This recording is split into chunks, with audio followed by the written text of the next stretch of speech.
வரஹ்மத்துல்லாஹி வபரகாத்துஹு. எனது பெயர் அனஸ். நான் சவுதி அரேபியாவில் இஸ்லாமிக் யூனிவர்சிட்டி ஆஃப் மதீனாவில் அரபிக் லாங்குவேஜில் பிஏ செஞ்சு கொண்டிருக்கிறேன். லாஸ்ட் வெக்கேஷன் 3 months கிடச்சிச்சு எனக்கு. அப்போ அந்த வெக்கேஷனை நான் பிரயோசனமாக பயன்படுத்தணும் வந்ததுக்காக ஏதாவது செய்யலாம்னு நினைக்க கொள்ள தான் ஃபேஸ்புக்கினூடாக ஹார்வர்ட் இன்டர்நேஷ்னல் பிஸ்னஸ் காலேஜினுடைய அட்வர்டைஸ்மெண்ட் பார்த்தேன். கிராஃபிக்ஸ் கிளாஸை பற்றி அவங்க பேசினாங்க. எனக்கு கிராஃபிக்ஸ் கிளாஸ் படிக்கிற ஒரு ஆசை இருந்துச்சு. ஹார்வர்ட்டினூடாக நான் கிராஃபிக்ஸ் கிளாஸை படித்தேன். அந்த முறையில் படித்து தந்தாங்க. எனக்கு சானாப்சர் படித்து தந்தாது. அதே மாதிரி எனக்கு கிராஃபிக்ஸ் கிளாஸோடு சேர்த்து ஐடி கிளாஸும் ஃப்ரீயாக தந்திருந்தாங்க. நப்ரிஸ் சேரிக்கிட்ட படித்தேன்.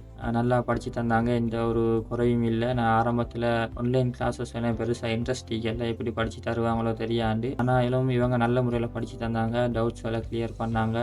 டெய்லி கிளாஸுடைய வீடியோஸும் தந்தாங்க. இவங்கள்ட்ட கிராஃபிக்ஸ் ஐடி இல்லாமல் இன்னும் நிறைய கோர்சஸ் அவங்க ஸ்டூடெண்ட்ஸுக்கு கொடுத்து கொண்டிருக்கிறாங்க. நல்ல முறையில் கிளாஸஸ் எல்லாம் செய்கிறாங்க. இன்னும் இவங்க க்ரோவ் ஆகணும். இலங்கையில் மட்டும் இல்லாமல் இன்னும் வெளிநாடுகள்லையும் இவங்களோட பணி மென்மேலும் வளர்ச்சி அடையணும் என்று சொல்லி விடைபெறுகிறேன். தேங்க்யூ ஹாவஸ்.